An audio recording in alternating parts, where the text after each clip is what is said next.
I asked them partially that they were a reflection of me. And I'm a passionate man who loves football, who wants to play in the right manner, who believes in energy and believes in commitment and believing of wanting to win. And I took over a team that were bottom of the league. That's got to be understood.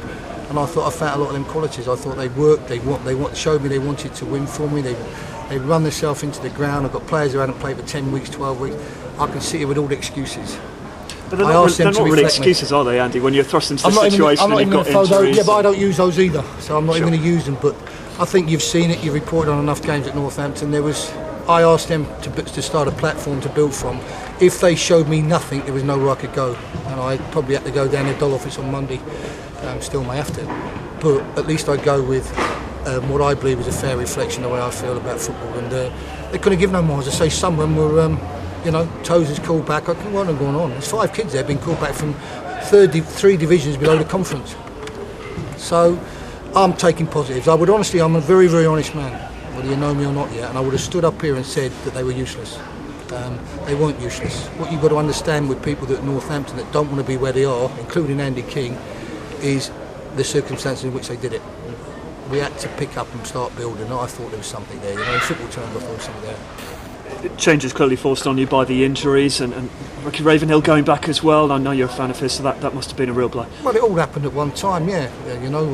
Paul Reed wasn't playing on Thursday, on Tuesday. I've lost track of time now. I only work on Saturdays. I'm a dinosaur, so I've lost like Benji. So now I'm a good-looking dinosaur. I'll take that back. Things were thrust upon me. Ravenhill one was a hurtful one because I was actually going to make me captain. There's another excuse. I said I'll never do them. I'm doing it. It was a big. But listen. You sometimes, as I said to you, I wanted them and asked them for something.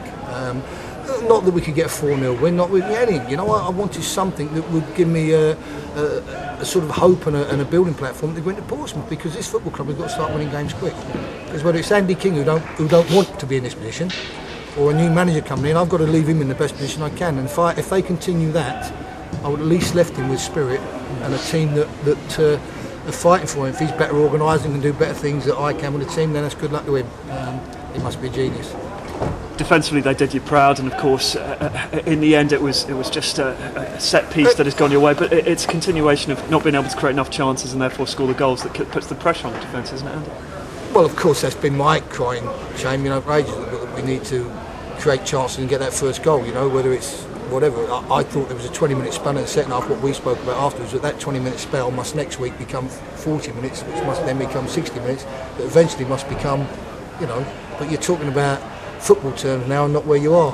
I thought it was a 20-minute period where if we scored the first goal, I knew that the team that scored the first goal won.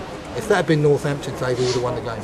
Unfortunately, Paul Reed's held his hand up in the dressing room, which is not necessary because the boy was fantastic, but he hasn't lost the marker. He's just, the marker's perhaps been brighter, got a yard, and he scored with a goal that's sort of hurt us. But I thought the kid was magnificent for 84 minutes. So it's football. Things happen. How's Isaac McLeod? Because you've got enough injury problems, haven't you? How do you think it's going to be? I don't even know what day of the week it is, so I don't know how Isaac McLeod is. I don't know. I truly don't. It's been that hectic and things have happened. Dallas, injuries, Ravenhill. I've just been told by Gareth, who's a bringer of good news, I thought he's a Scrooge at Christmas, that now Carter's out now, so Carter's just played the best game I think he's played for this club for me. There's another plus. I can go on pluses all along from my perspective, not from Northampton Town's perspective because we're bottom of the league. But Carter's now, I've just been told, he's suspended for the 29th, so I've got more good news. So that's what's happening. But, listen, I've been a manager before. When people ask who you are, I've played, I've managed, I've done everything in this game. I've been a lucky boy. You just get on with it. No point moaning, no one's out there to listen.